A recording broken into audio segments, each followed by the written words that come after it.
Hello, everyone. Welcome to the Developer Bootcamp for Week 2, Day 4. I'm Bo from China DE, and I will be the moderator today. For today, we are going to have speeches related to Gamefi marketing and tokenomics.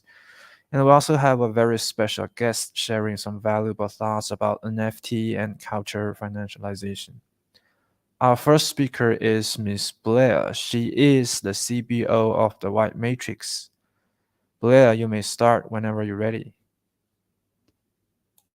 Blair from Web Matrix. I'm the Director of Incubation and Investment Department. I'm so glad to be here sharing with you some results of my recent thoughts and practices. Today, my topic is how blockchain gaming is taking the crypto ecosystem to the next level. GameFi is a recurring theme you can hear from anywhere. So, what is GameFi and how will it impact gamers? In the traditional perspective, the time spent in this digital world is the wasted time. All the work spent building the strongest character, collecting the best items, or completing the hardest levels over and over disappear once you leave the game. Now, what if that wasn't the case? You can keep what you build and sell it to others to making a real financial return. This is what GameFi promised. GameFi sits under a new generation where digital economies don't just end when the game is shut off, thus blurring the boundary between in-game resources and real-world assets. First, I wanna talk about what is blockchain gaming. You can see from the word GameFi. GameFi is the combination of game and finance, runs on blockchain networks designed to merge the fun of games with the financialization of in-game economies. Distributed ledger technology is important not only to help players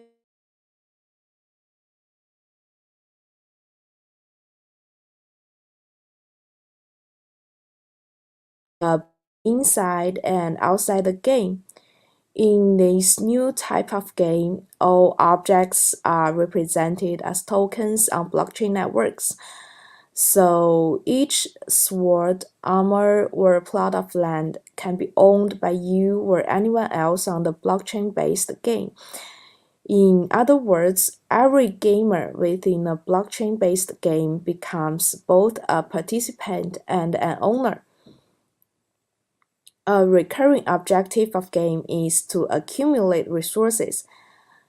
Playing game allows you to accumulate more in-game currency, often represented as a fungible token or in-game assets like clothes, land, items, represented as a non-fungible tokens.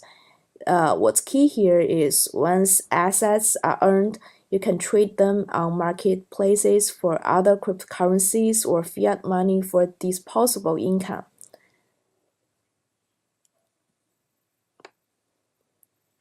What is happening with GameFi is actually a continuation of a decades-long trend, the shift of power from game studios to the players. The first stage of game business model is pay-to-play model. Almost all early video games began with the same revenue model. Users paid money to play a game. The first game, like Pac-Man, let gamers play for a round or two before requiring more payment. Later, games playable on personal computers such as Call of Duty or World of Warcraft sold a perpetual license or recurring subscriptions. While transactions were simple, users didn't have much influence in that period. The most notable improvement was simply more playing time in the form of content expansion packs. Then we move to the next stage. Starting in the late 1990s, free-to-play games removed paid barriers to entry. Players could download a product, start playing without having to pay upfront, and decide if they enjoyed it enough to spend money. Businesses made revenue from this model by advertisement or premium add-ons. One example of the latter came through selling customizable appearances, known as skins.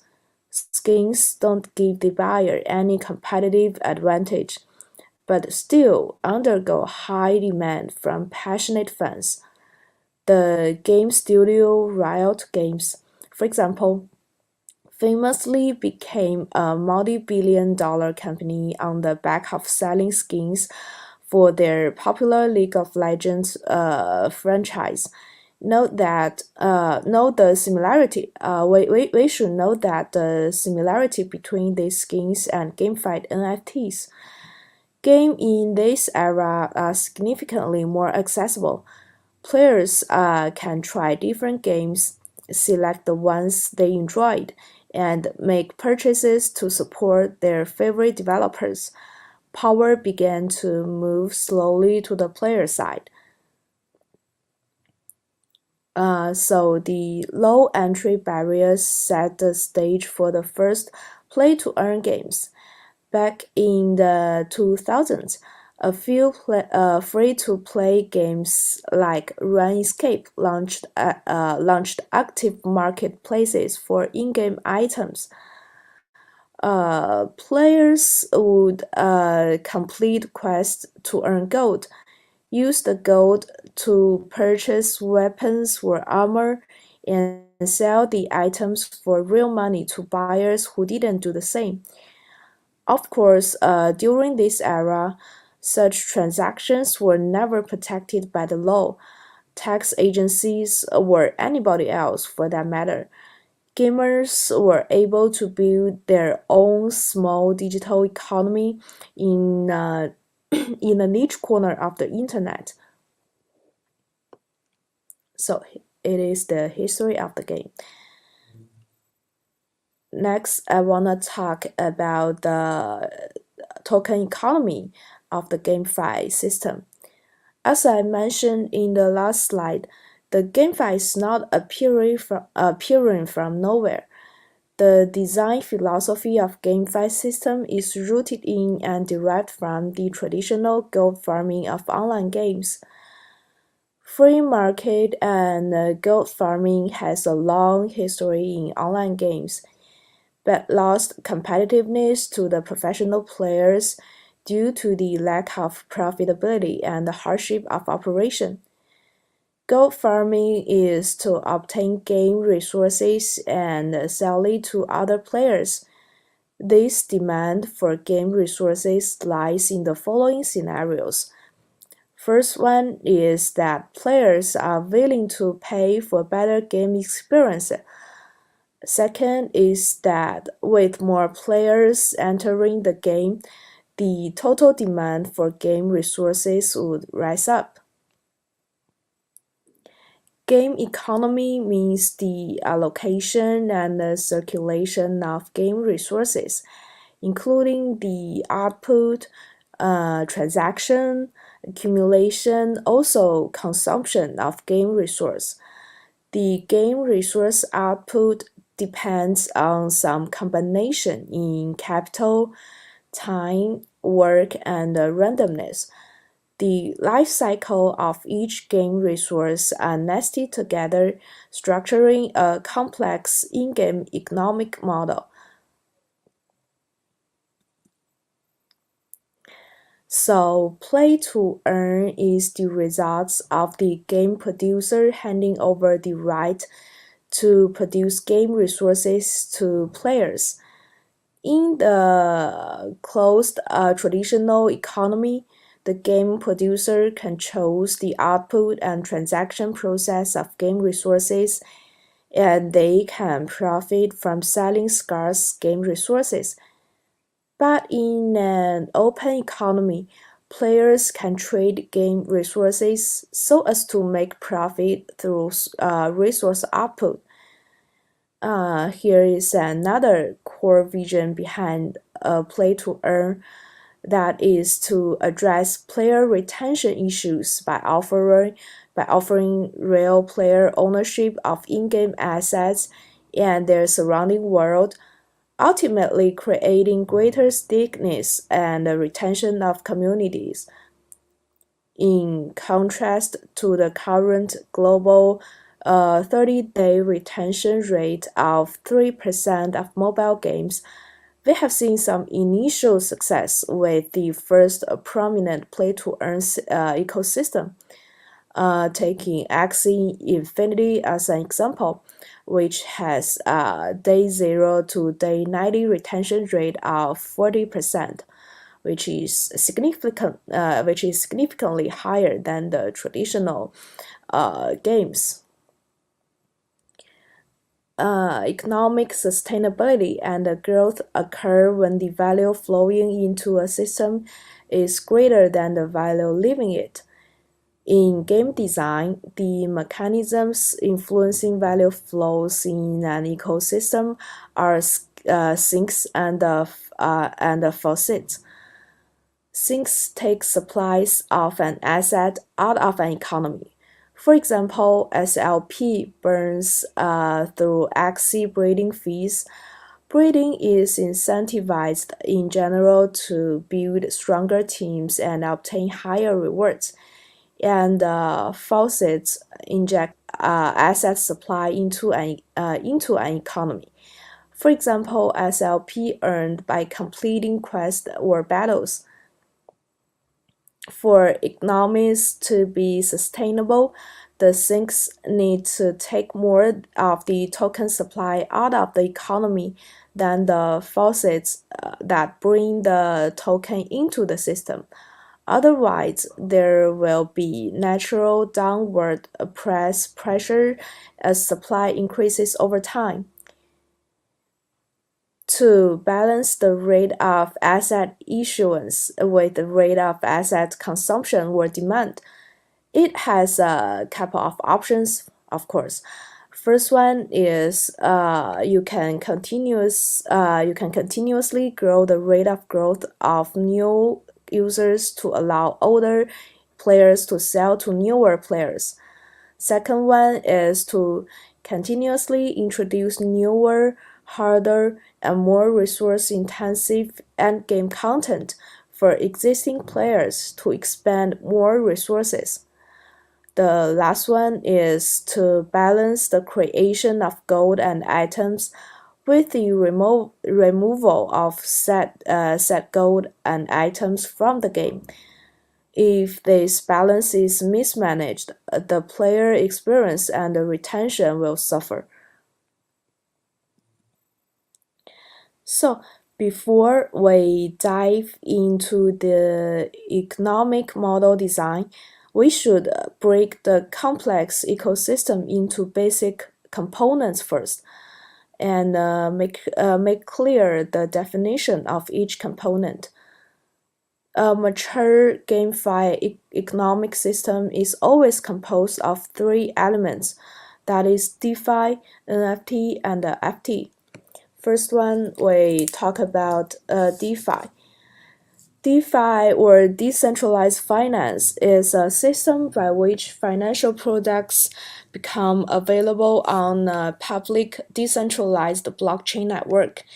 That makes them open to anyone to use, rather than going through middlemen like banks or brokerage. Refers to Gamefi project.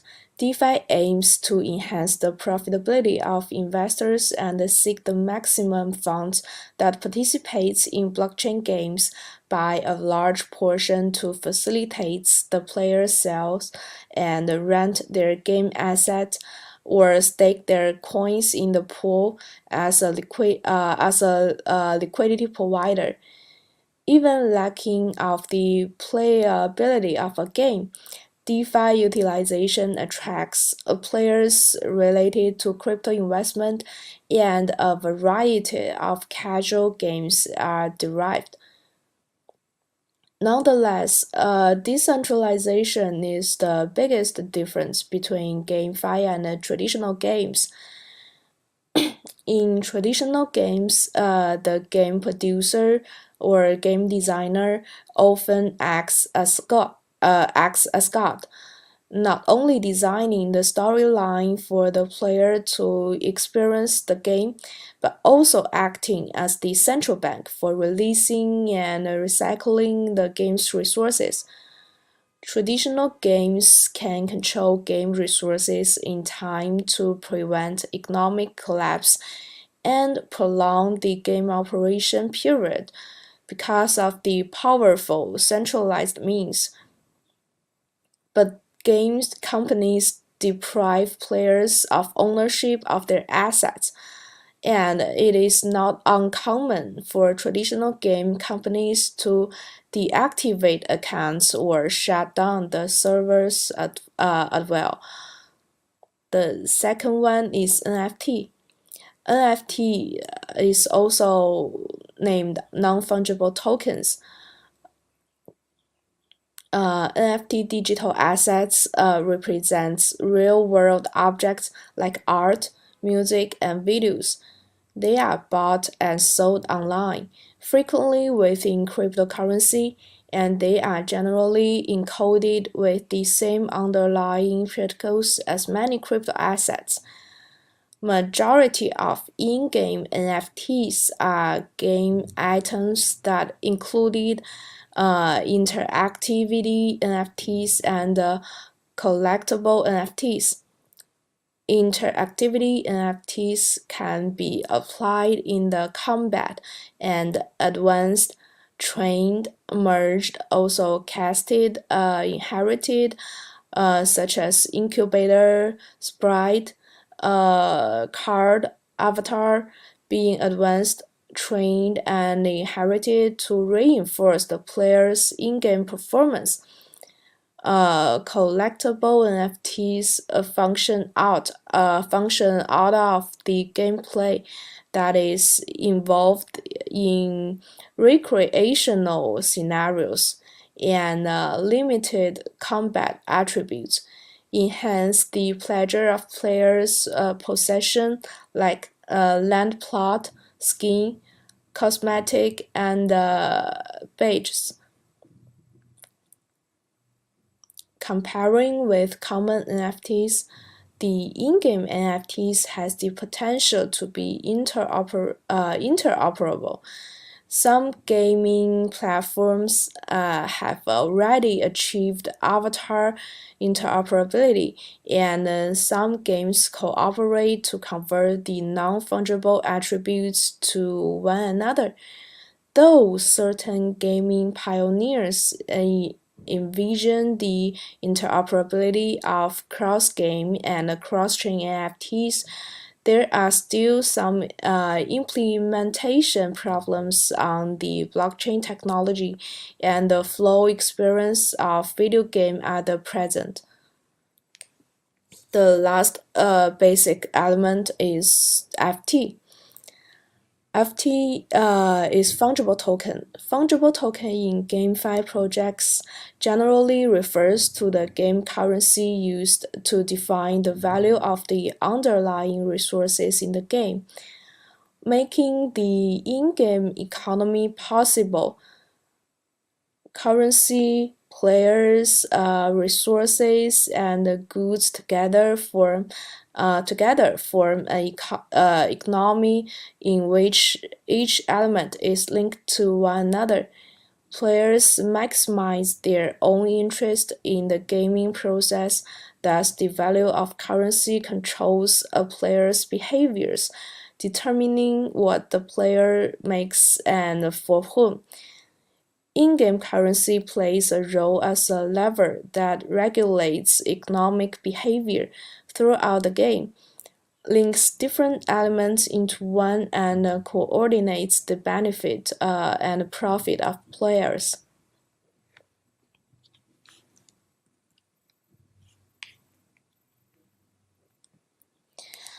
Now we are ready to move to the next topic, How to design a sustainable GameFi economic model.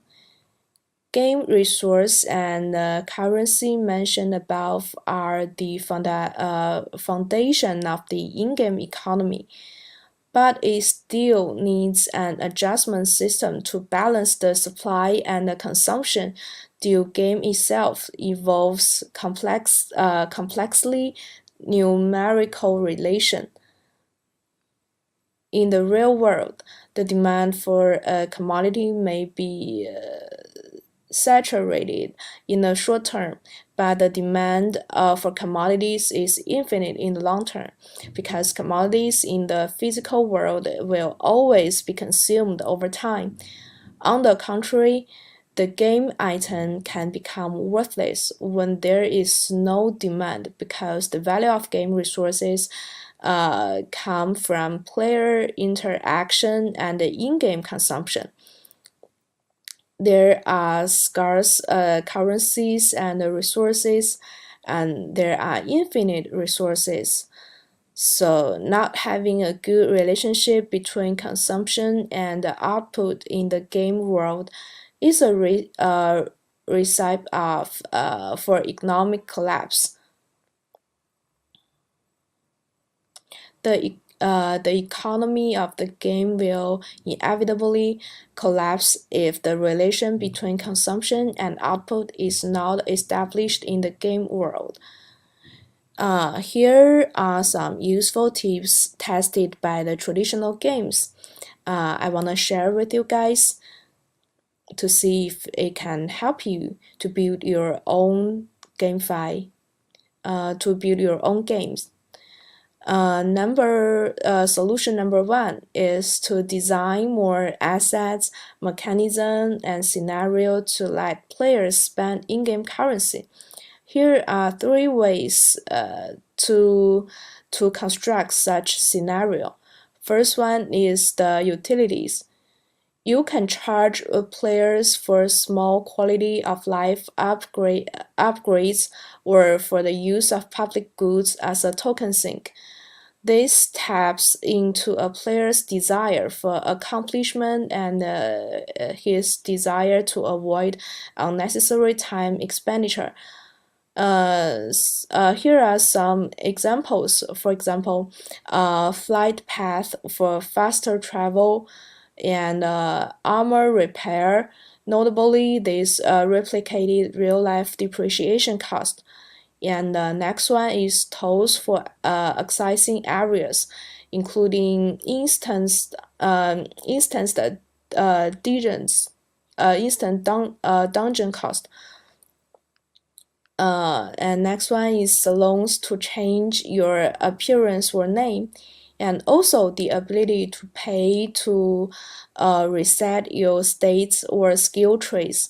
And the last one is to buying and decorating houses.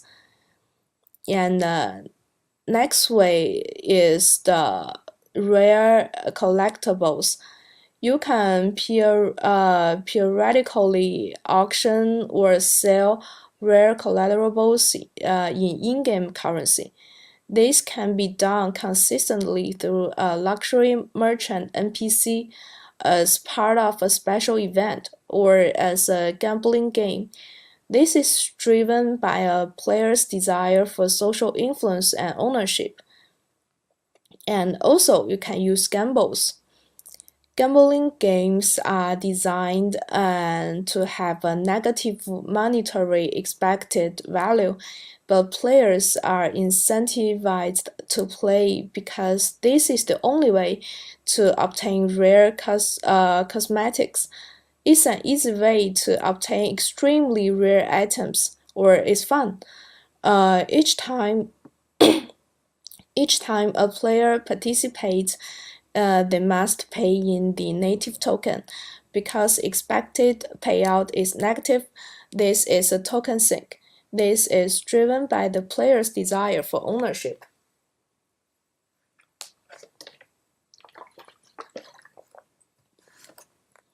Solution number two is to charge fees on transactions. Levy taxes on auction houses, marketplaces, person-to-person trades, and on the possession of land or houses. This requires first for the game creators to control a marketplace. Transaction taxes have historically been the largest sink for ISK for the past 2 years. The broker's fee comes at a close third. In a game where trade becomes a larger portion of gameplay in later stage, most MMOs would fall under this category. Adding a heavy transaction tax effectively takes currency out of the oldest and richest players' wallets. Taking currency out of the game where it is the most abundant while preserving holdings of new players going through the onboarding process. Taxes is very effective. Tax marketplaces trade and idle resources and use tax revenue for additional burning or community-oriented activities. The solution number 2 is crafting. Crafting can act as both an item and a currency sink. Players use lower-level items to create higher-tier items, consumables, or cosmetics, which consume component items and at times in-game currency. This is driven by a player's desire for mastery, curiosity in discovering new items and experiences, and creativity in finding new combinations. Crafting an item sync only works if the item being produced via crafting is not widely available in the marketplace or by other means. If an item is obtainable through methods that take less time and money than crafting, or players can buy up raw materials, then sell the crafted product for a profit, this system may end up generating even more gold in the system. The last solution is solution number 4, unlock more game content. Instead of requiring fiat to purchase additional game content, membership, or DLCs, sell it for a large amount of in-game currency to players. The quality of content and player experience will be the key driver in affecting the player's desire for unpredictability and curiosity and accomplishment, and enticing them to purchase additional content with in-game currency.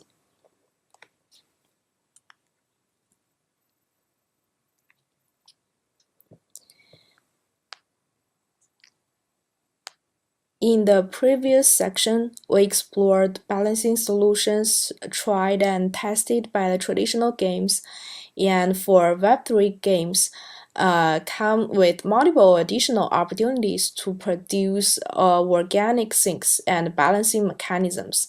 I will introduce you here. Solution number 1 is seed mods and forks as token sink. Because Web3 games can monetize through secondary sales and taxes on core infrastructure, and thus benefit from the expansion of the entire game ecosystem. They have strong incentives to seed new mods and player creations, which in return creates organic demand for their ecosystem tokens. This is a natural counterforce to the innovator's dilemma and can create ever-evolving and thereby longer-lasting games.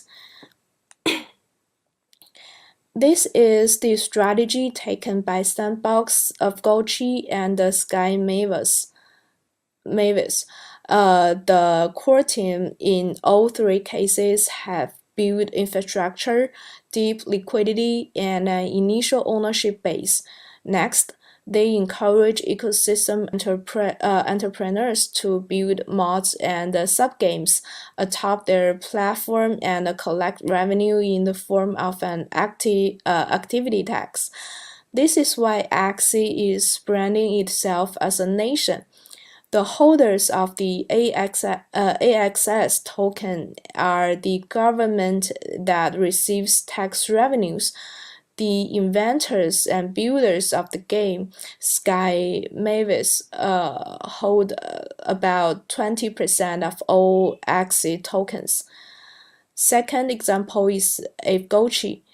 Apegochi mini games are community-developed games that are playable only by those who have an Apegochi. Because each game is different, of gochis with different traits and beneficials for different games. In many cases, an Avgochi that has a lower base rarity score performs better than one with a higher rarity score in certain minigames, which creating demands for a wide variety of Avgochis. For designated period of time, playing the minigame can also earn you XP, giving you a higher chance of winning a leaderboard ghost prize. So in order to use these strategies above, games have to decentralize while incentivizing talent building on the platform. They have to also allow modders and ecosystem developers to take a cut of the economic output they create, maybe through royalties and contribution correlated rewards. And solution number 2 here is to build and own critical infrastructure and collect fees as sinks. This is actually an extension of taxes from previous page. Play-to-earn games can build, govern, and monetize through owning core infrastructure and levying taxes on the usage of core infrastructure. Sky Mavis owns its own chain, marketplace, and DEX and charges a gas cost and a marketplace fee to use these protocols. These protocols all generate fees, which can then conduct buyback and burn, where taxes can be directly burned as well. It is arguable much easier for a play-to-earn game studio to develop protocols infrastructure than try to inorganically bootstrap an ecosystem of games. If play-to-earn economies are protocols, then the more protocol scope and the coverage they can cover, the more value accrue can emerge. But in an open source project and in the long term, high take rates are likely unsustainable. Only if the play-to-earn game delivers the highest quality core infrastructure, incentivizes the best operators to contribute to their infrastructure over building their own, can they justify critical infrastructure as a token sink or as a large revenue source of their treasury operation?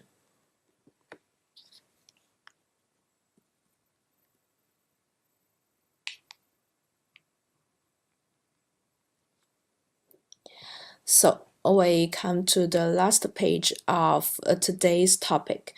It is from play to earn to play and earn. A balance of faucets and sinks is required to maintain a healthy equilibrium of prices within a virtual economy. We have known that. However, a sink never guarantees that any game economy token will regain its all-time highs. In fact, sinks only work if people use them.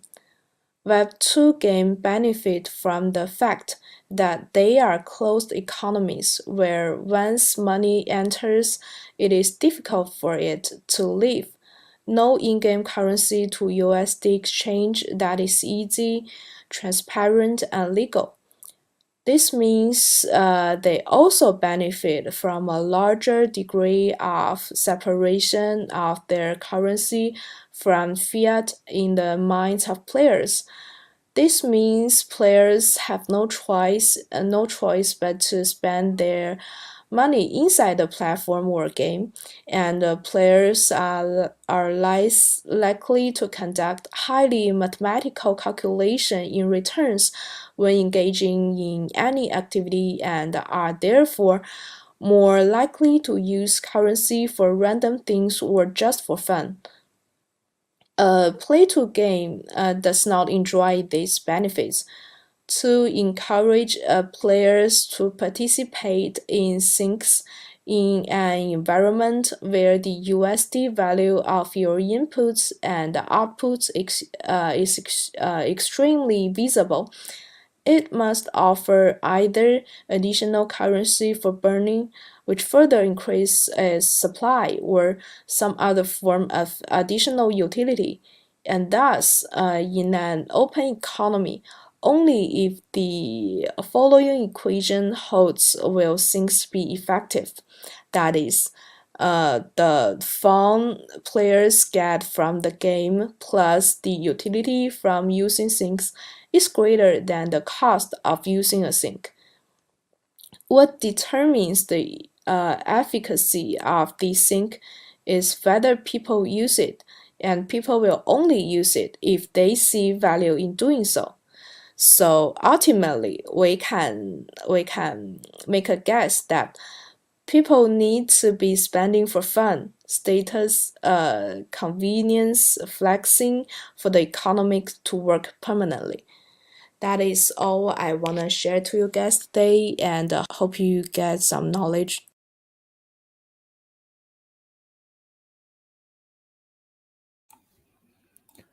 Thank you for the talk, Blair. Let's move on the next speaker, the Benjamin and Kawami. Benjamin is the founder of Jenny Metaverse DAO, and Kawami is the co-founder and chairman of Savannah. You guys may start whenever you're ready.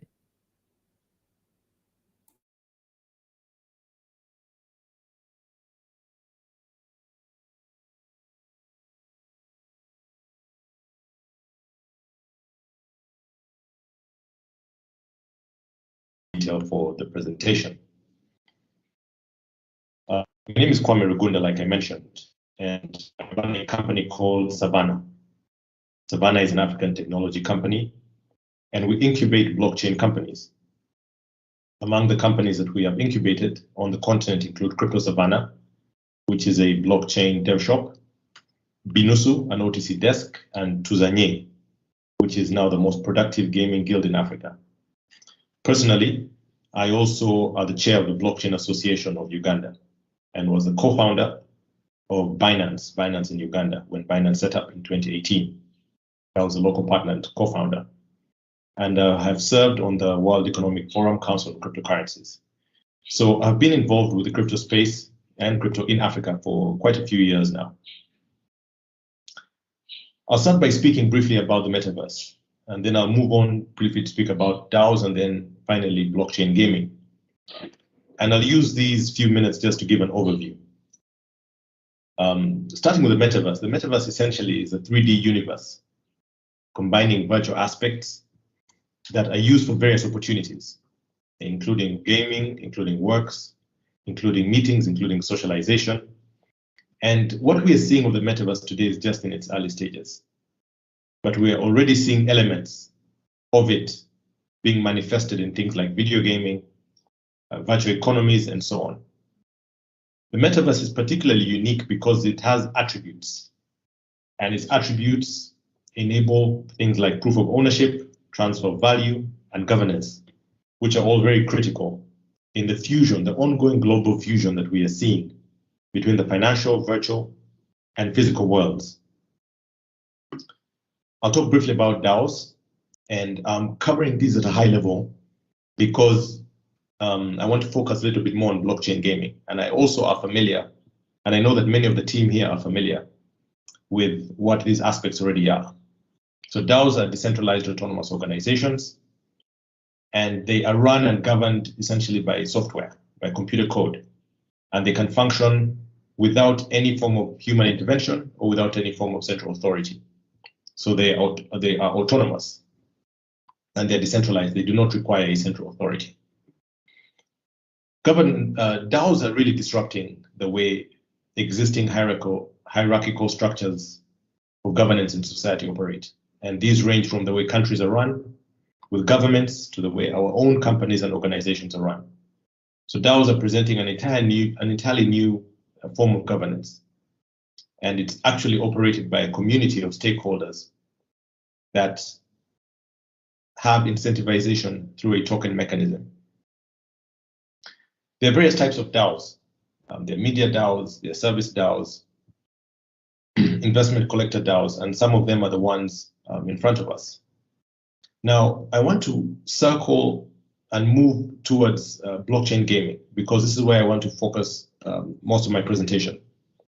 Over the last few years, maybe last 2 years or so, we have seen an explosion of blockchain games.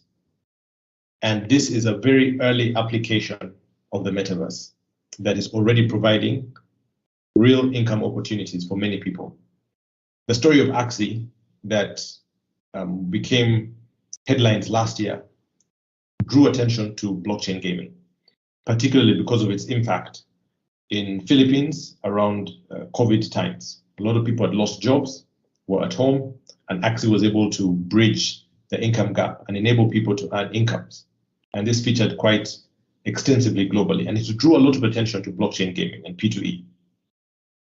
And now we are seeing many other games that are beginning to emerge.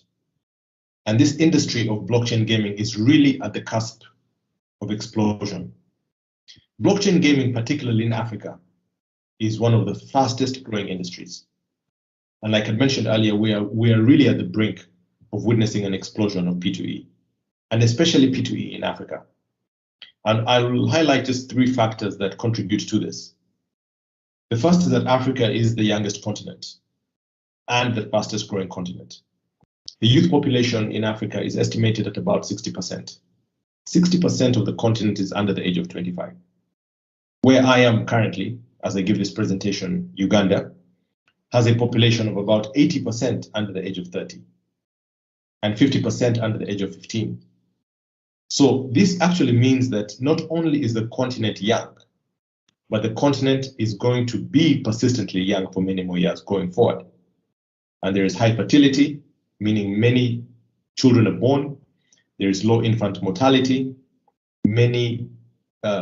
Significantly less number of children are dying at a younger age. And so therefore, what we are seeing is going to be a persistent situation of a very young population. And on top of that, it's rapidly growing. 15 of the fastest growing cities in the world are in Africa. So that is a key demographic component for what makes Africa attractive. Another one is the very high unemployment rate. It is estimated by the African Development Bank that youth unemployment in Africa is at about 33%. In some countries, it goes all the way up to 60%. So the high youth unemployment, coupled with a young population, make Africa hot for P2E. But then it's a third factor as well that I'd like to talk about, the rapid internet penetration. We are seeing an upsurge of internet, especially on phones, because with smartphone adoption, which is currently at about 50%, we're seeing an upsurge in internet penetration. So this unique series of factors are making Africa particularly attractive for P2E. And you have millions of young people on the continent now. They're spending time on devices.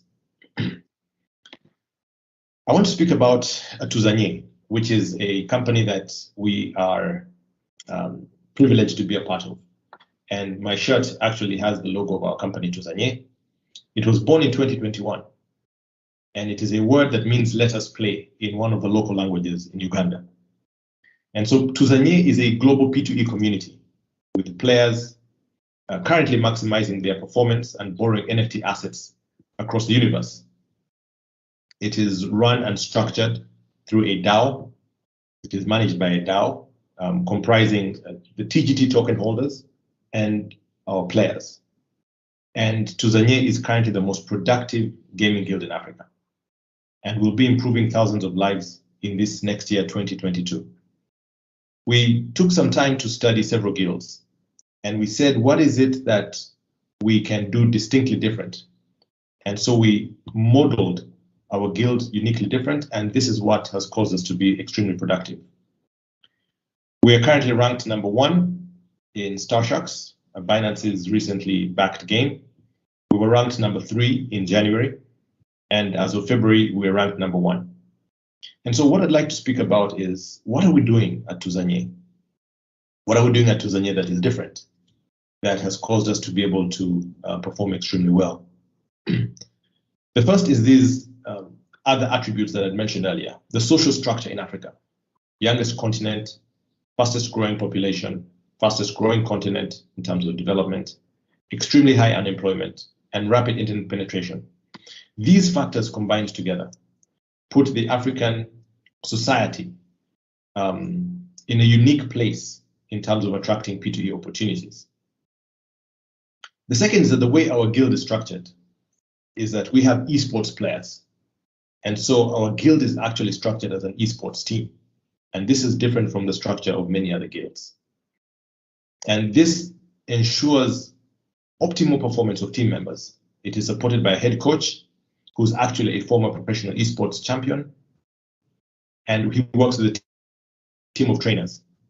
And this ensures that we can bring both to our guild, Tuzanye, top talent globally in esports and regular support by these coaches. So our head coach, Alex, is a professional esports champion. And then we have trainers who have been amongst the best that we have found in Uganda.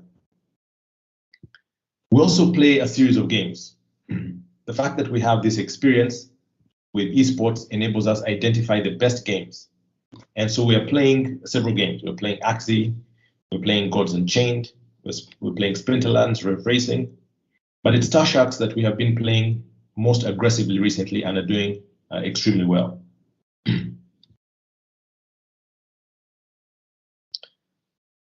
Our teams are actually trained by our trainers, and they are trained in settings of like the one that you see in this image.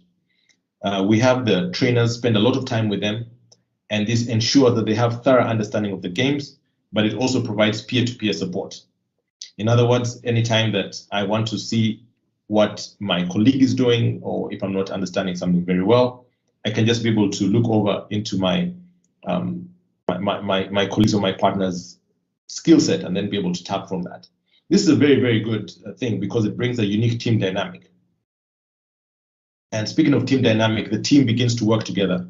And this team dynamic is part of the reason for which the teams are doing exceptionally well. And in some of these images, you can be able to see one of our teams that is seated together in their sessions. And they work together like this. They work from 8 to 5 every day. And we're able to provide incomes for hundreds of people like this. One of the other factors that has led to the success of Tuzanye is partnerships. And this is probably the most critical factor at this stage. There are several other factors that I mentioned about the esports setup, about the teams working together, about the African social structure are all very, very good. But partnerships has been really the underlying factor. And partnerships, as we all know, can go a very long way. Just last week, speaking of partnerships, we signed up. We were privileged to have 2 advisors join our team, Peter Ng from Blockchain Space, as well as Sebastian, the co-founder of Sandbox. And through partnerships, we've been able to do a lot. These partnerships have brought 3 critical aspects of value. The first is a deep knowledge of Africa and Africa's crypto space. I and the team in Tuzanye have been involved with Africa's crypto space for the last 4 or 5 years. And so we know Africa pretty well, and we also know crypto in Africa pretty well. The other great component is gaming. I mentioned to you that we're bringing esports players globally. And this brings the history and the experience of gaming. And then finally, crypto and NFTs. So not only ourselves, but we're working with a series of other partners, from Jenny Dow that we see here, as well as Prometheus Labs. So this is the partnerships that have been able to bring great value to the work that we are doing at Tuzania. Now, that is on the point of the experience through partnerships. Still through partnerships, we're able to build a creator economy. And this is what we're focusing on now. We're building a creator economy in the sandbox. And this will bring Africa's rich cultural heritage into the metaverse. And it's the first guild, Tuzania is the first guild to launch a creator economy in the sandbox. And that is one of the most profound things that we have been able to sign up recently. Thirdly, we are concluding our private round with top investors from around the world and industry leaders as we prepare to scale across Africa. Fourthly, through these partnerships, we believe that we have a unique opportunity to be able to create UBI, universal basic income, for millions of people. What Play to Earn is doing is that it is enabling us put significantly greater resources into the pockets of young people on the continent. So there is higher revenue earning, but there's also higher social value because these people's lives are able to be improved. And so as Tuzania, we're doing well, and we're really glad and we're really privileged to be able to be doing well. But really, we have just begun, and we have a long journey ahead of us. This industry that we're in, that's at the convergence of crypto and gaming, is one that we're just scratching the surface of. There's so much more that can be achieved. And like I mentioned at the beginning, we're just at the cusp. We're just starting in this new industry of crypto gaming, of blockchain gaming. And we really believe at Tuzania that this could be one of the greatest opportunities of our lifetime. We'll hold our public sale. We're currently, I mentioned earlier that we're wrapping up our private sale, and we'll hold our public sale at the end of March. And we invite all of you to join us and to partner with us as we unlock the great opportunity that blockchain gaming enables in the world. I thank you.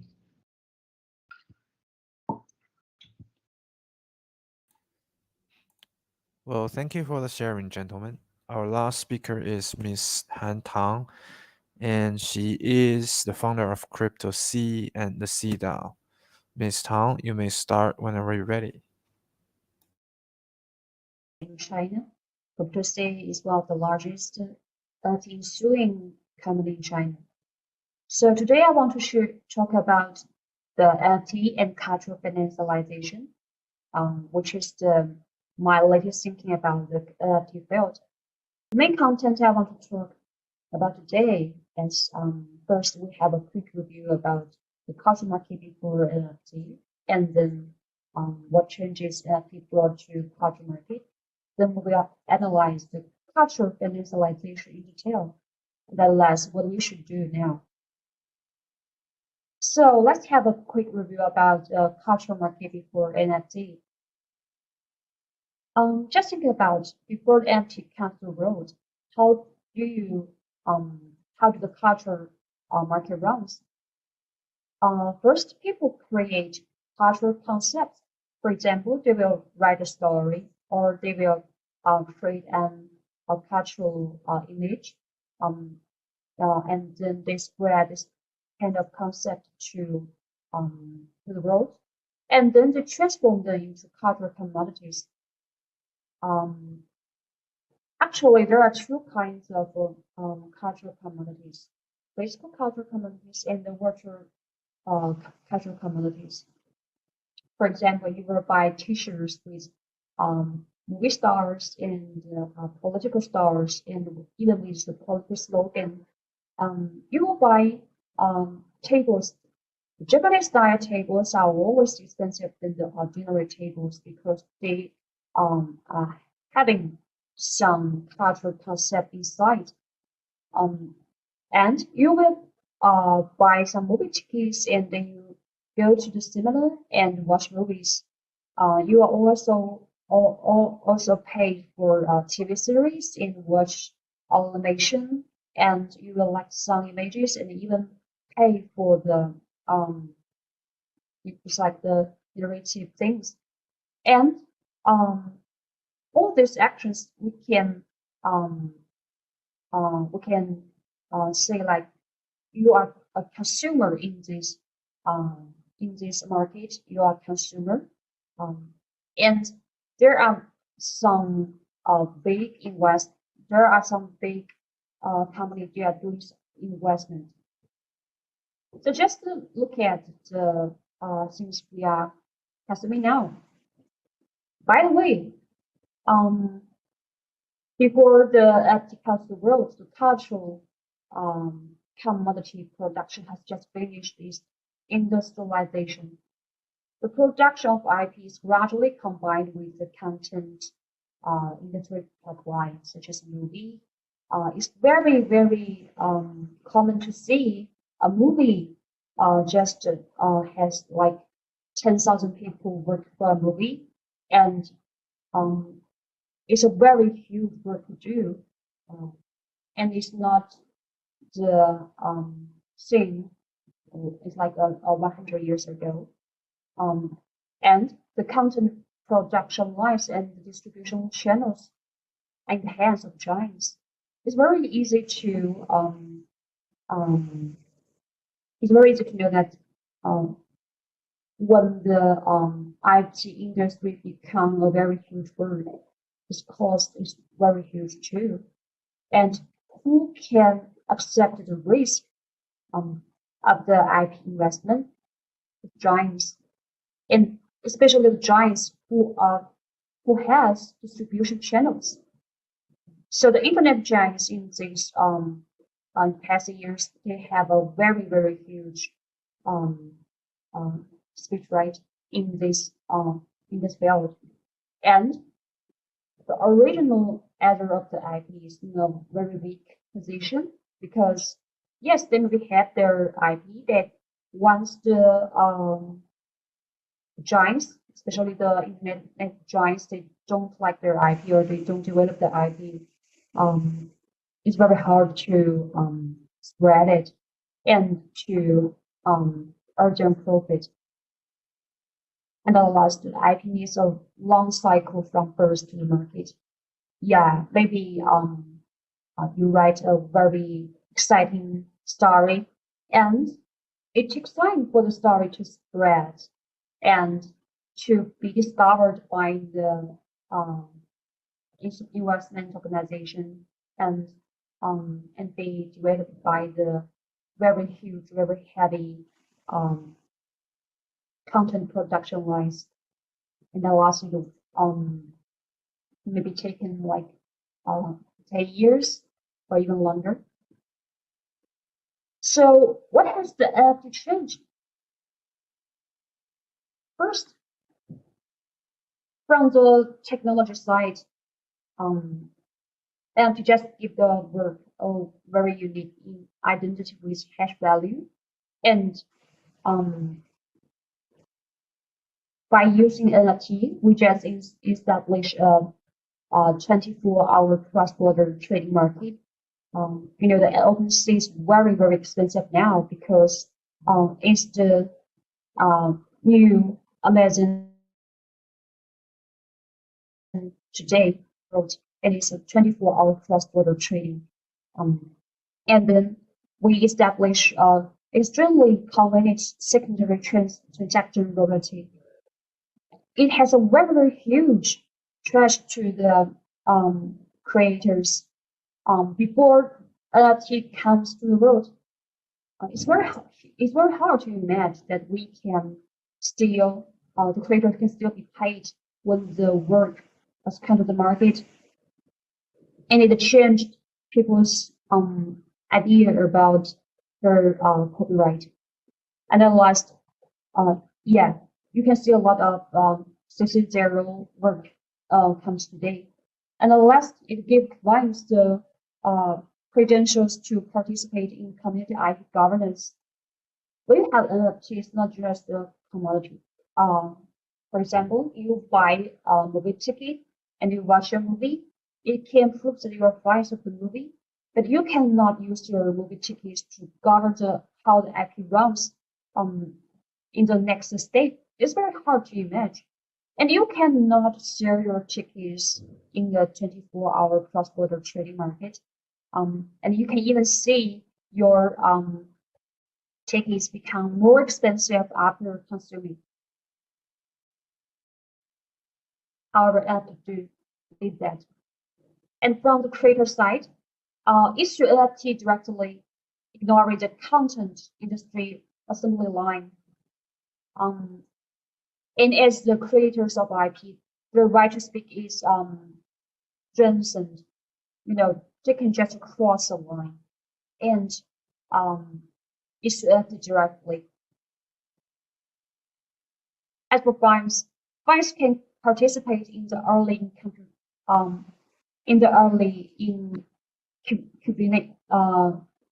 incubation and investment of IP.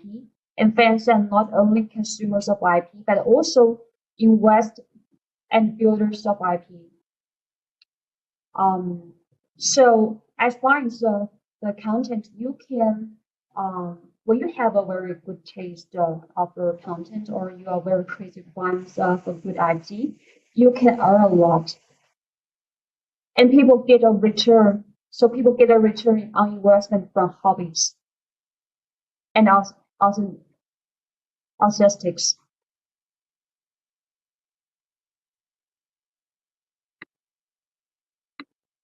As for the community, IP has changed from being owned to creators or companies, to being jointly owned by the community. You can see a lot of decentralized IPs in the market, such as the BLIC and the DeFi. Especially the Azuki, they have a slogan. They are born from the market, and they were owned by they are born from the community, and they are owned by the community, and at last their goal is always to the community. And the quality of community members can determine the development potential of IP. It's very hard to imagine. Before NFT comes to the world, how the IP can be developed, and whether it has its future are yes, when you have a group of crazy fans, especially when they have money, it's better. But the controlling, who can control it? Is the company, is the money. Now, the quality of community members can say it. When you have a very good quality of community members, they are more like to hold the NFT, and they want to contribute to the IP. They will spread it, and they will recreate. Your IP will be better, and your IP will have a large influence on the market. The community members are not just consumer, but also your investors and even your staff. So they are also the owners of IP. So the quality of your community members is very, very important. And at last, the NFT token and the development of DAO governance tools make decentralized IP become a way. So before it becomes, the Hollywood and Netflix, they are very giant in this market, and they can decide a lot of things. Right now, the community decided, and it's a time for the creators to speak a lot now. So let's talk about cultural financialization. I think you might notice some interesting phenomenon. Instead of calling NFTs a commodity, it's better to call it an asset.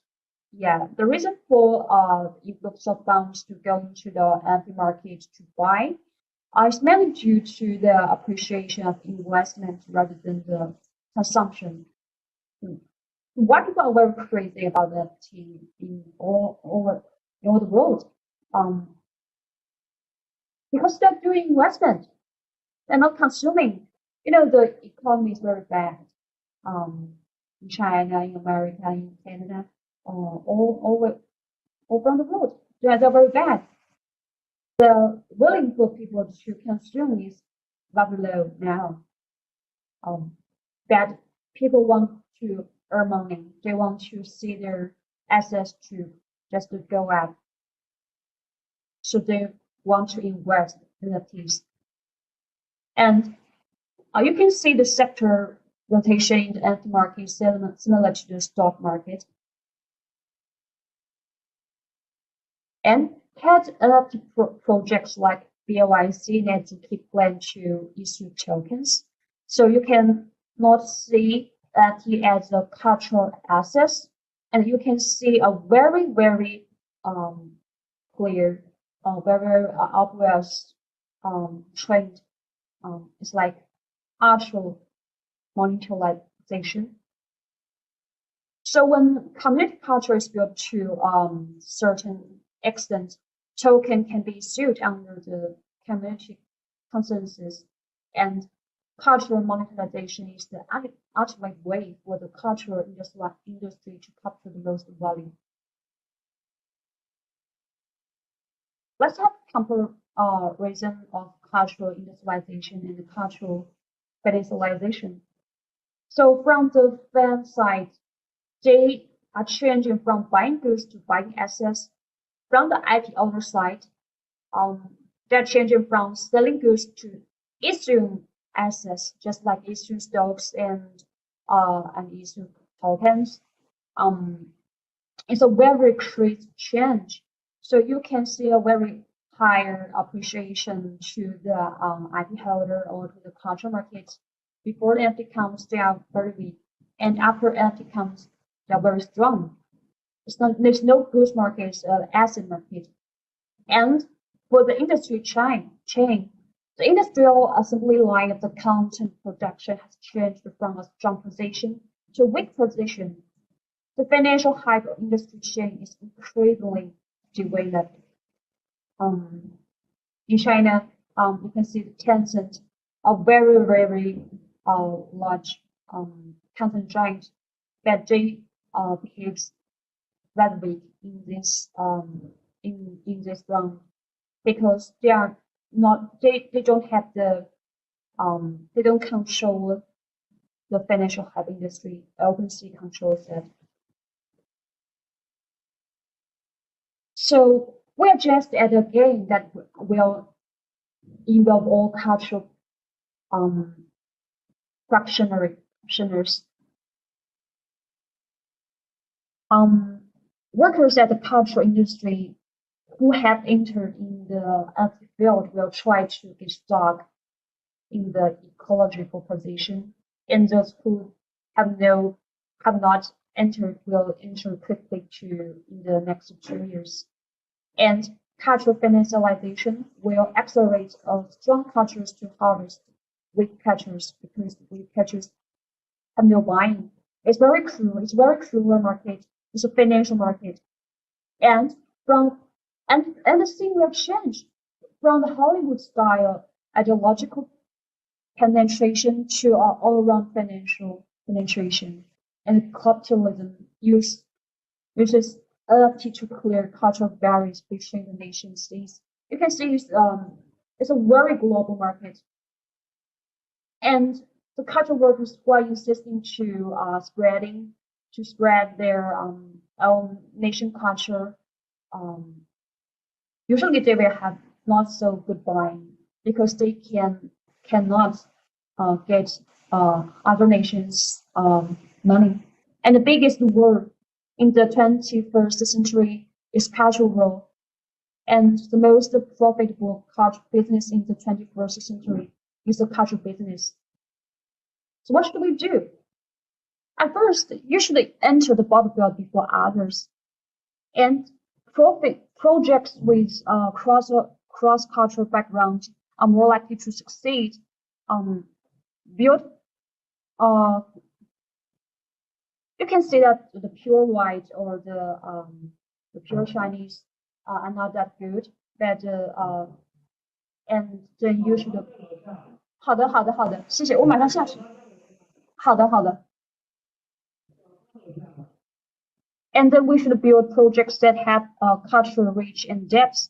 The degree of cultural spread determines the degree to which projects can obtain consensus in the short term, and the depth of culture determines the degree of sustainable operation of the project. I want to give you an advice. Before NFT comes the road, people will also do some investment according to the it's like the financial advisor opinion, but it's very hard for people to learn the financial theory, and it's very hard for them to figure out how the numbers change and why they will do this investment. However, NFT give the very easy way to investment. You can only believe yourself, and you should only believe your advice. When you are improve your taste, and when you are becoming a better man, you have a better chance to get richer. I think that's the most lovely thing I've seen in the past years, and I wish you all can catch up with this this huge time. So thanks for listening.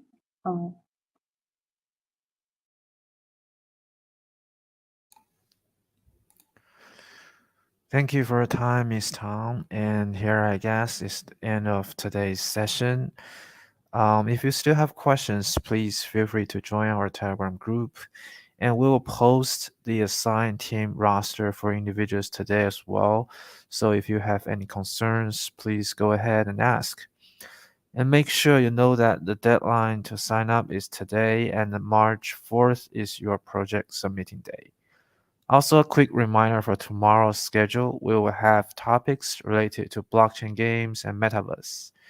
It will be fun, so make sure you don't miss it. Again, thank you everyone for today, and the lectures are really amazing. We'll see you guys tomorrow. You guys have a wonderful night. Bye bye.